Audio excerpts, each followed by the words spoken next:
आज तपाईहरुलाई मोबाइलबाट सिभी कसरी बनाउन सकिन्छ भन्ने कुरा सिकाउन गइरहेको छु है। ल सर्वप्रथम तपाईहरु आफ्नो मोबाइल ओपन गर्नुहोस्। मोबाइल ओपन गरिसकेपछि तपाईले प्ले स्टोर खोल्नुहोस्।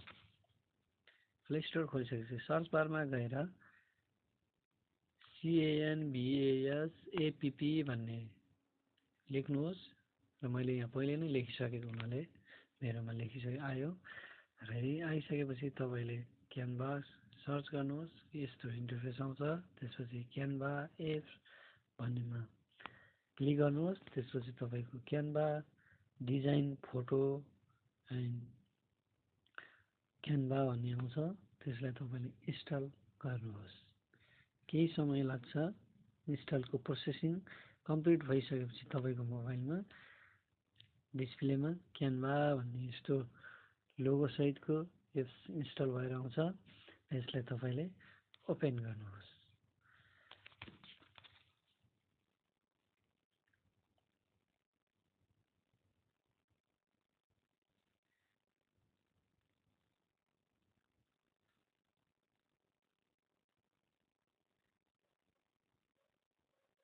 ओपन भइसकेपछि तपाईको मोबाइलमा यस्तो इन्टरफेस आउनेछ है। तपाईले यहाँ सम्पूर्ण कुराहरु खोज्न सक्नुहुनेछ। यहाँ विभिन्न डिजाइनहरु दिएको छ। लोगो बनाउन सक्नुहुन्छ। फोटो फ्रेमहरु दिएको छ। तपाईलाई फ्लियरहरु दिएको छ। थम्बनेलहरु बनाउन सक्नुहुन्छ।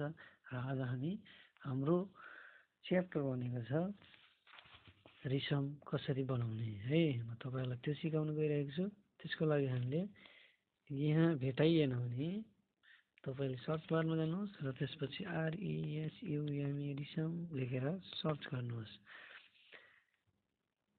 रिसम लेखेर सर्च गरिसकेपछि तपाईको केही समयपछि तपाईको मोबाइलमा यस्तो इन्टरफेस आउँछ। त्यसमा क्रिएट ब्ल्याङ्क भनेको छ। अर्को तपाईको यहाँ डिजाइनहरु दिएको छ। विभिन्न डिजाइनहरु दिएको छ। यसमध्येमा तपाईलाई कुन मन पर्छ र तपाईलाई कस्तो क्याटेगोरीको बनाउन चाहनु भएको छ त्यो तपाईले सिलेक्ट गर्नुपर्ने हुन्छ। सिलेक्ट गरिसकेपछि तपाईको स्क्रिनमा केही समयपछि आउनेछ है।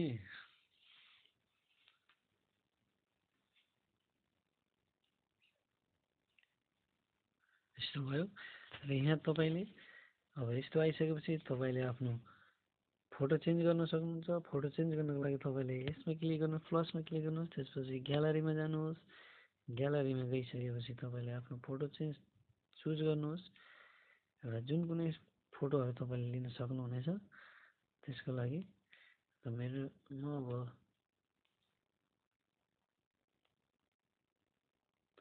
तपाईलाई एउटा ए फोटो मैले क्लिक गरेँ। यस्तो मेरो आयो। यहाँ मैले आफ्नो साइज अनुसारको मिलाएर राख्ने छु। यसले घटाउन सकिन्छ। सार्नको लागि तपाईले तपाईको सेट भयो। यदि तपाईलाई यो टाउको माथि छोएको जस्तो लाग्छ भने फेरि क्लिक गर्नुहोस् र यसलाई थोरै तल जानुहोस्।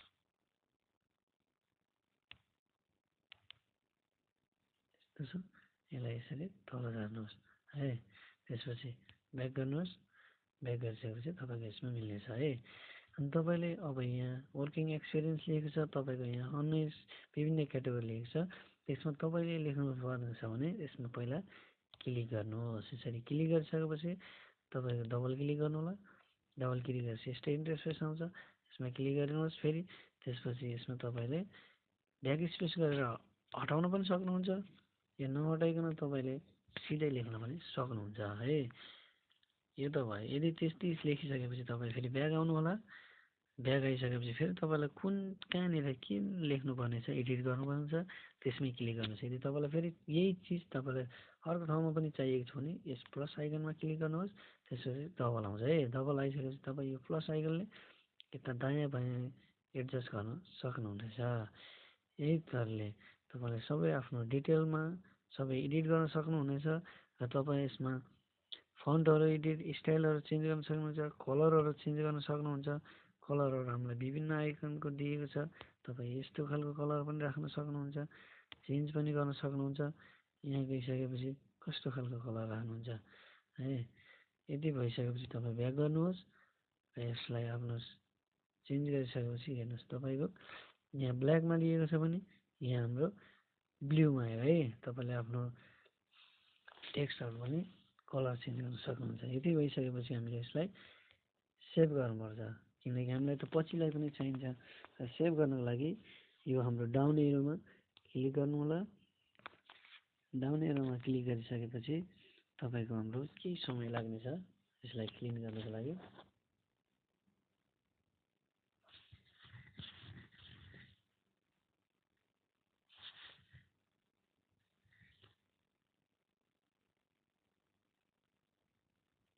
यस्तो भइसक्यो।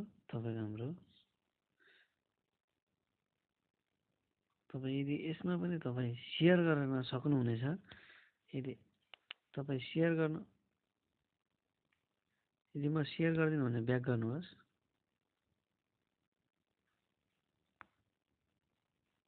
तपाईँको सेभ भएको छ।